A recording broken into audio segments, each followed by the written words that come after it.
And now we go to the grill master. What is the secret?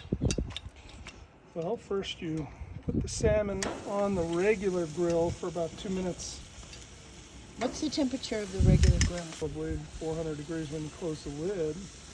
Okay. And so you cook them a couple of minutes aside, and then you sear them at the end for about 30 to 50 seconds. Why do you love the searer? It sears in the sweetness, it sears in the juices. I love that little crusty edge.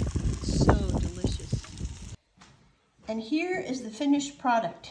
The grilled salmon with a little salad mix from Costco, some leftover vegetables, and some grilled pineapple. Bon appetit.